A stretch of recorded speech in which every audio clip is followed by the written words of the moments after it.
ജോലിയിൽ സ്ഥിരത ലഭിക്കുന്നതിനും പഴയ കമ്പനിയിൽ നിന്നും റിലീവ് കിട്ടുന്നതിനും ഡ്രൈവിംഗ് ടെസ്റ്റ് പാസ്സാകുന്നതിനും ലൈസൻസ് കിട്ടുന്നതിനും കടബാധ്യതയിൽ നിന്നും മോചനം ലഭിക്കുന്നതിനും എഴുതുവാൻ ഉദ്ദേശിക്കുന്ന എല്ലാ പരീക്ഷകളിലും വിജയം ലഭിക്കുന്നതിനും പരീക്ഷ എഴുതുവാനുള്ള സാമ്പത്തികം ശരിയായി കിട്ടുന്നതിനും ഞാനും എന്റെ കുടുംബാംഗങ്ങളും പരിശുദ്ധാത്മാവിനാൽ നിറയുന്നതിനും കുടുംബത്തിലുള്ള എല്ലാ ബന്ധനങ്ങളും നീക്കി യേശുവിന്റെ തിരുരക്തത്താൽ എല്ലാവരും സംരക്ഷിക്കപ്പെടുന്നതിനും പരിശുദ്ധാത്മാവിൽ നിറഞ്ഞ ജീവിതം നയിക്കുന്നതിനുമുള്ള കൃപ ലഭിക്കുന്നതിനും എല്ലാ ദൈവങ്ങളും പ്രാർത്ഥിക്കണമെന്ന് അപേക്ഷിക്കുന്നു. എന്റെ കൈയുടെ ജോയിന്റ് പെയിൻ മാറിക്കിട്ടുന്നതിനും കുഞ്ഞിന്റെ ഛർദി മാറിക്കിട്ടുന്നതിനും എല്ലാവരും പ്രാർത്ഥിക്കണമെന്നും അപേക്ഷിക്കുന്നു.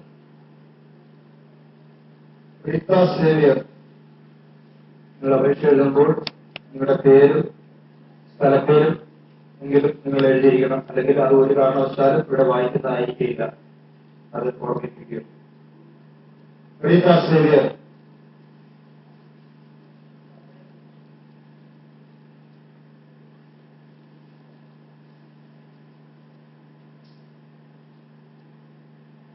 പരിസരത്തിലെ അമ്മയ്ക്ക് സ്തുതി. ഈ അപേക്ഷകൾ അമ്മയുടെ വിമല ഹൃദയത്തിൽ സമർപ്പിക്കുന്നു. ഈ അപേക്ഷ അമ്മ ഉപകാരസ്മരണയ്ക്കാക്കി മാറ്റണമേ. ഞങ്ങളുടെ കുടുംബം മാതാപിതാക്കളും 3 മക്കളും ആയ കുടുംബം ഏറെ ദുഃഖത്തോടെ ആണ് ഈ അപേക്ഷ എഴുതുന്നത്. എന്റെ കുടുംബം ഏറെ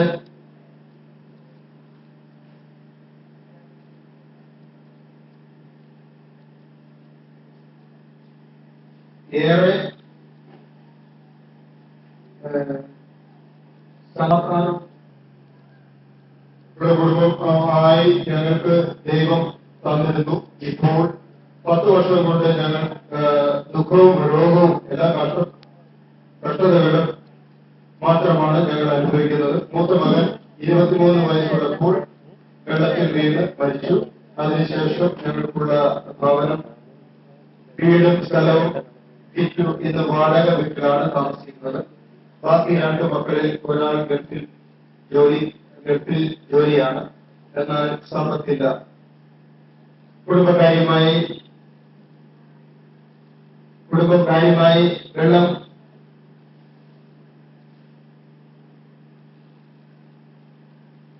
കുടിച്ച് സമ്പത്തെല്ലാം നഷ്ടപ്പെട്ടു.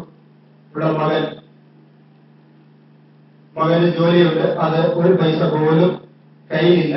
എന്റെ ജീവിത പങ്കാളിയിൽ ഓട്ടോ ഓടിച്ച് കയ്യിൽ 10 പൈസ ഇല്ല. കടവും ഇപ്പോൾ രോഗവും. മകന് പൾസിന്റെ രോഗം മൂലം നാട്ടിൽ വന്ന് നിൽക്കുകയാണ്. ഓപ്പറേഷൻ വേണമെന്ന് പറഞ്ഞു.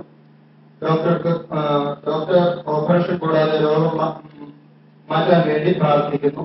എന്റെ ജീവിത പങ്കാളിക്ക് എപ്പോഴും നടുവേദന. 2 മകനും ശരീരം എപ്പോഴും വേദന അനുഭവപ്പെടുകയാണ്. ഇപ്പോൾ മാതാവേ, ഈ കണ്ണീർ കയറ്റിൽ നിന്നും ഞങ്ങൾക്ക് മോചനം വാങ്ങിത്തരണമേ. അമ്മേ മാതാവേ, ഞങ്ങൾക്ക് വേണ്ടി ദൈവപിതാവിനോട് അമ്മ മാധ്യസ്ഥം പ്രാർത്ഥിക്കണമേ. ഈ പ്രാർത്ഥന അമ്മയുടെ വിമല ഹൃദയം വഴി സമർപ്പിക്കുന്ന എല്ലാവരും മക്കളും ഞങ്ങൾക്ക് വേണ്ടി പ്രാർത്ഥിക്കണമേ.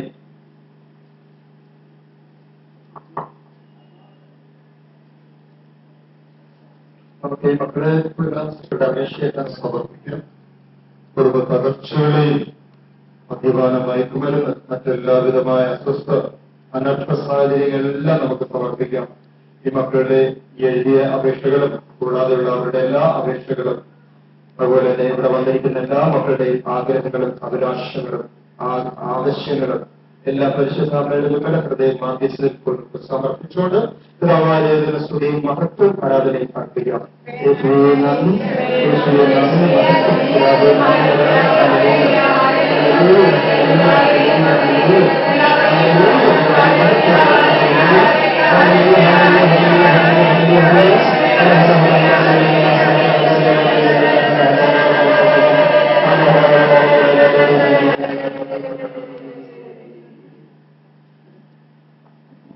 ദുഃഖത്തിന്റെ രണ്ടാം ദിവസമാണ്.